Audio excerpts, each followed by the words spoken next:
Blink, and you'll miss it. Oh, that's not advice. That's just the next 2 things you're going to do. Welcome to Night Vale.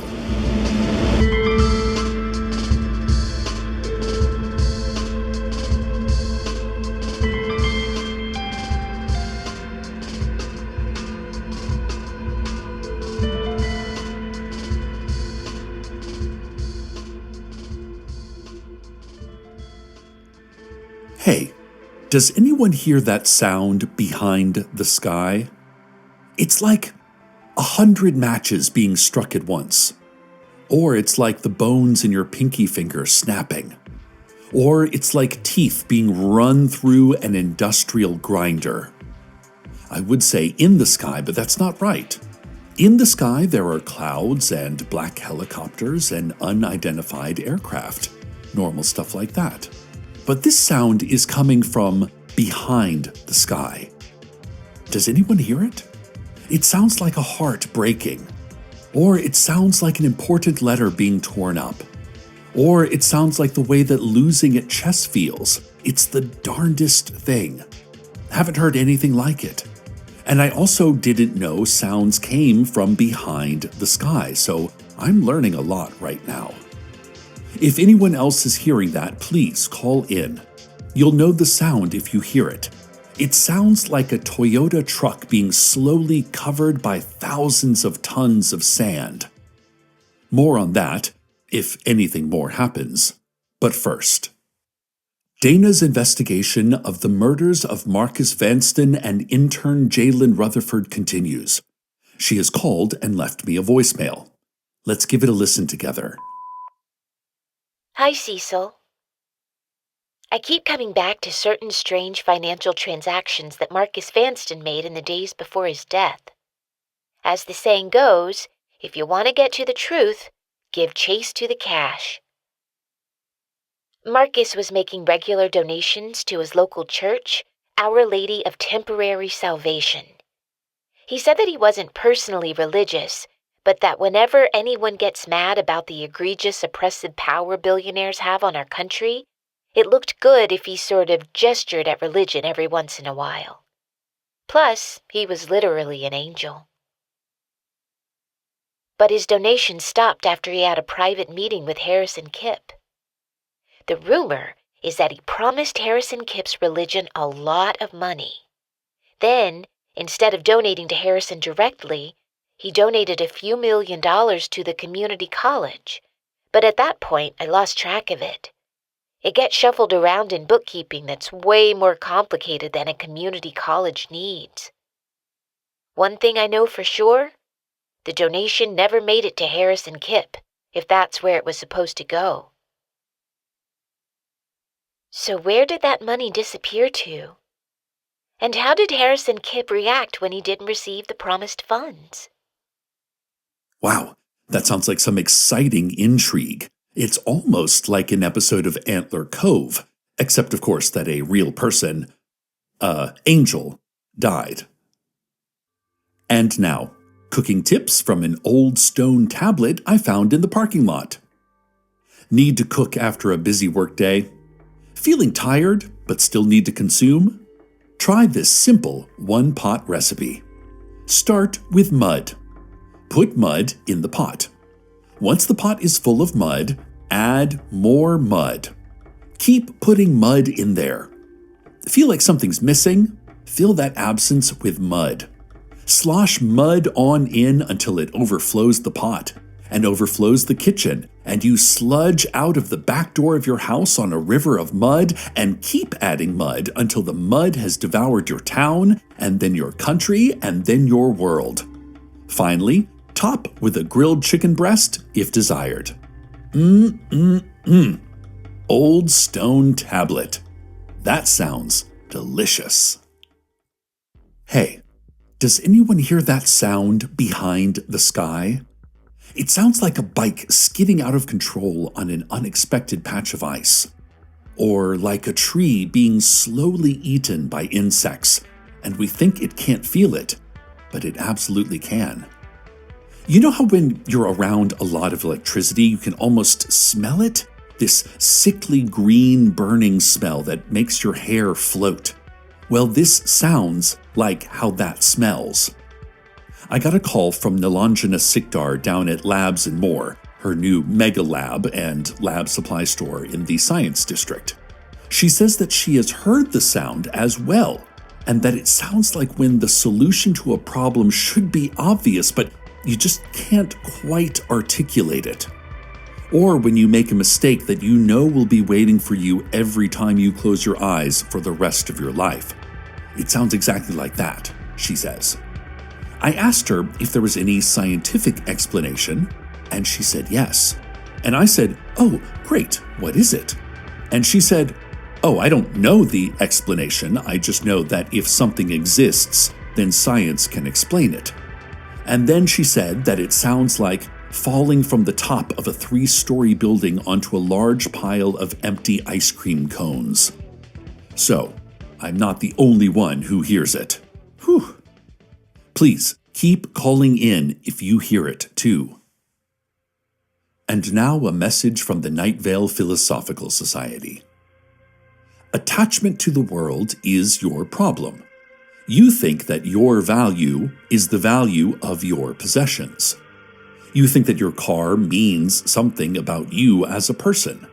You think that what is in your wallet is related in any way to the substance of your soul. We want to help you with that. So, we have decided to speak your language. Break yourself free from the cycle of desire, and there is a crisp $100 bill in it for you. That's right. Realize that we are all one with the universe and that material things are no more valuable than soil, and we will smack that $100 right in your hand.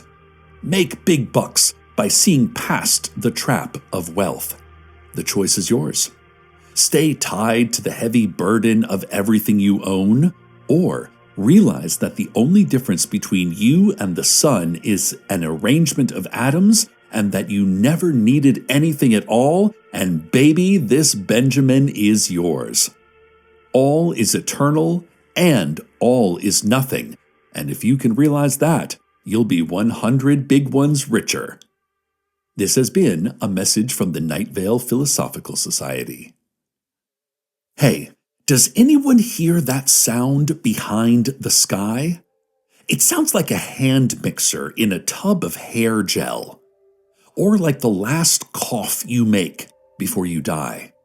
Like that. I got a call from Big Rico. He said he heard the sound down at Big Rico's Pizza and that it sounded like crunching into a delicious pepperoni pizza. Yeah, I guess, I said. I mean, sort of. Do you think it sounds like anything else? I said. Nah, said Big Rico. It's exactly the sound of crunching into the best pepperoni pizza of your life. I'd know it anywhere. Maybe someone is eating a big pepperoni pizza behind the sky, he suggested. Well, it's the first explanation we've been offered, so that's something. I wish I knew for sure what that sound behind the sky was, though. Now, everyone's favorite part of the night, your latest Antler Cove recap. I'm realizing now that the only way I can get anyone to listen to my show is if I give you a quick recap of what's happening on the hit TV series Antler Cove. That airs exactly during my broadcast time slot. These have been prepared for me by a trusted source. Thanks, Michelle. So, do not worry, these are all completely accurate. Okay. It seems that Troy and Bronson were in cahoots the whole time, and were working to trick Ebony out of her rightful share of the sulfur fortune. I know. But then, it turns out, Bronson wasn't even Bronson, but was instead Magnus, the illegitimate son of the powerful Randall family. Magnus had returned to Antler Cove in disguise in order to get his revenge. His revenge plan had been complicated, however, when he fell in love with Troy, and now Troy thinks that he's Bronson and Magnus doesn't know how to tell Troy who he really is without ruining everything. Meanwhile, Poppy, the owner of the town bait shop, which also serves as a secret front for the illegal and violent marble racing scene, she has spotted strange lights on Dead Man's Rock, far out in the turbulent waters of Antler Cove. And she is convinced that those lights are, wait for it, you're not going to believe this, David, who has been missing since season 2. I know. None of the other characters believe her, so Poppy is getting ready to row herself out to the rock, even though no one has ever made it across Antler Cove without being crushed by the waves.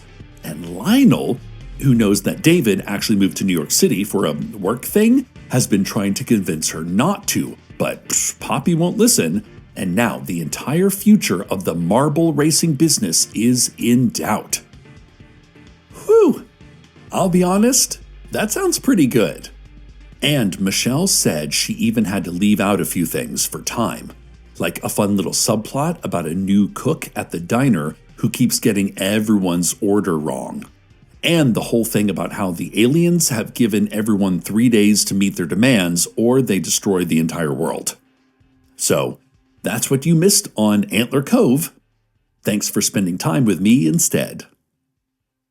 And now, traffic. Out by the bus station, a woman sits on a bench. She fiddles with a ring on her finger. Next to her is a cardboard box. It contains some, but not all, of the items in her life she considers indispensable. She wishes it contained all of those items, but she had packed it in a hurry. Hadn't known she was leaving until a few minutes before she did. She thinks about what she left behind and feels a deep regret, but she knows she'll never go back to get them. She breathes in through her nose and out through her mouth. She smells wild sage baking in the late afternoon sun, and she smells the exhaust of the cars from the highway. She fiddles with the ring again, and then, acting on her decision a second before her mind is aware she's made it, she takes the ring off and throws it. It disappears into the dirt and brush across the road. She wouldn't be able to find it again if she tried. She's not going to try. She looks again at the cardboard box, sifts through the contents, sees the bus coming, puts the box down, stands and waves at the bus, and it pulls over. It has no destination card, but she knows where it is going. She doesn't glance back at the bench. When the doors open with a low whoosh, she steps up onto the bus, and the doors click shut again, and the bus pulls away. The cardboard box still sits on the bench. So, a free box of stuff by the bus station if anyone wants to grab it. This has been Traffic. Hey, does anyone hear that sound behind the sky? It sounds like a duck, if the duck was the size of the universe, and also quite ill. It sounds like a blender full of eggshells and glass. Do you hear that? Who even knows what could be causing it? Invaders from another world? A scientific experiment on what is the worst sound all of us will put up with? An attempt by our government to control the weather?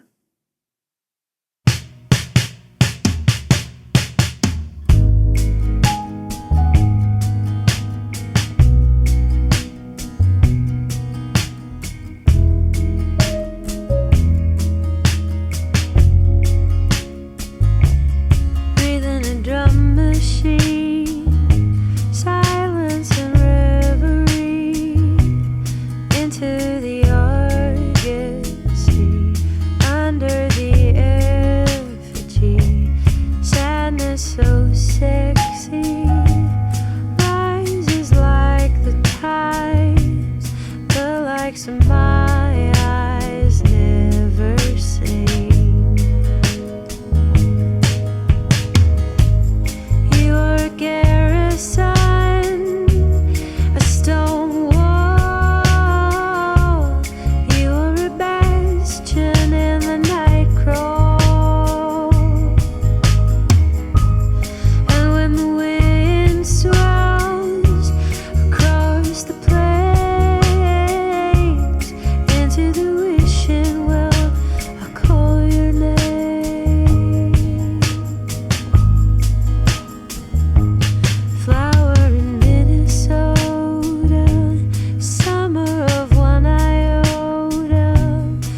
its own thing? Is it something I could hold on to?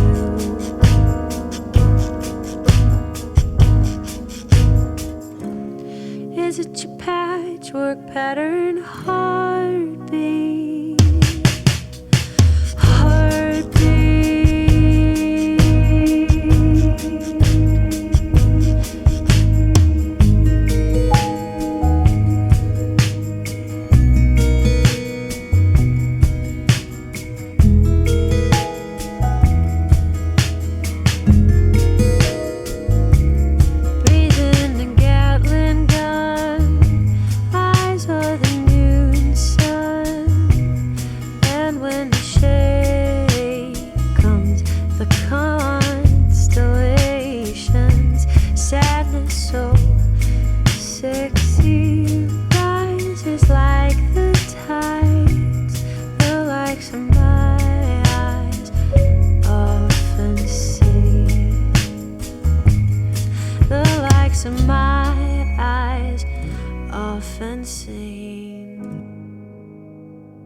Hey, does anyone not hear that sound behind the sky anymore?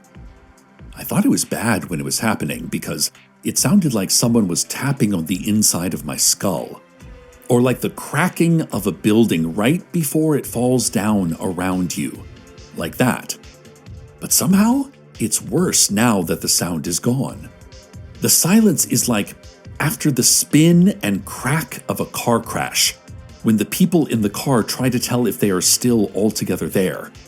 It's the pause when something is said that cannot be taken back, and everyone is still sitting with the poison of the words, like that.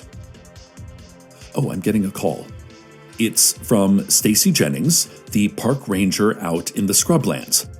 There is no official state or national park out there, but as long as I can remember, Stacy has been out there in her park ranger uniform, shambling about, whispering nature facts to kids, and subsisting on insects dug from the ground with her long, blunt claws. Stacy says there's some kind of to-do out in the scrublands, and she's never seen the like. She says a hole has appeared in the sky. Not like a black hole or anything cosmic, more like a hole kicked through drywall. Now she says, and she's screaming a little bit, try to keep a hold of yourself, Stacy. She says a figure is crawling out from the hole. It looks no more than the size of a normal adult human, but the figure also easily descended from the hole in the sky to the ground, like it was no more distance than a single step on a staircase. Stacy, can you describe the figure? Stacy says, and now she's sobbing, so it's really hard to understand her. Please try to speak more clearly, Stacy. She says the figure has a kind of flicker where the face should go. What does that mean, Stacy?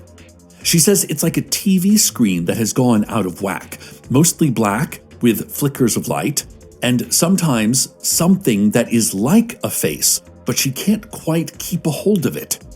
Every time she sees it, she receives it as a pain in her stomach, rather than as visual information. The figure with the flickering face is turning toward her and speaking. She says the voice is like licking concrete. She says the voice is like almost looking at a laser pointer and thinking about what would have happened if you let it actually blind you. Like that. She says she can't make out the words because the voice causes her head to buzz and the world around her swoon. She says the figure is walking toward her. She says it is holding out its hand. She says, I'm going to take the hand, and she's crying quite hard now. She says it's going to undo me. It's going to reverse my entire existence, and not only will I be gone, but I will never have been. But I'm going to take the hand.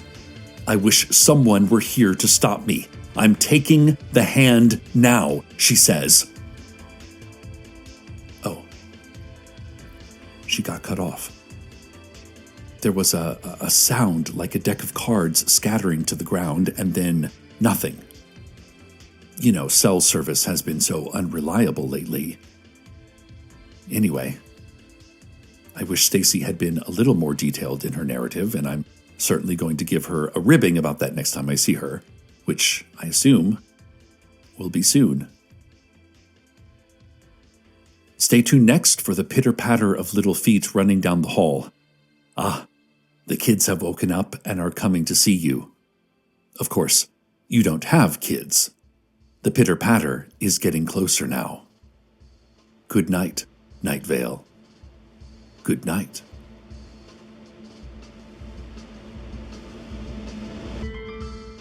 Welcome to Night Vale is a production of Night Vale Presents. It is written by Joseph Fink, Jeffrey Cranor, and Brie Williams. Sound design and production by Disparition. The voice of Dana is Jasika Nicole. The voice of Night Vale is Cecil Baldwin. Original music by Disparition. All of it can be found at disparition.net. This episode's weather was Drum Machine by Raina Rose. Find out more at the link in our show notes. Comments, questions, email us at info@welcometonightvale.com or follow us on Blue Sky at Night Vale Radio or on Instagram, Tumblr, and TikTok at Night Vale Official. Or, I don't know, Joseph wrote these credits a really long time ago and he didn't want to even guess what was going on in the world right now. So, some sort of joke here, I guess. But mainly, check out welcometonightvale.com, where we have a twice-monthly mailing list that is the best way to keep up to date directly from us to you. It's like in the olden times, with letters, except with emails, and with news about stuff we're making. Today's proverb: if I were in Groundhog Day, it would have gone down differently.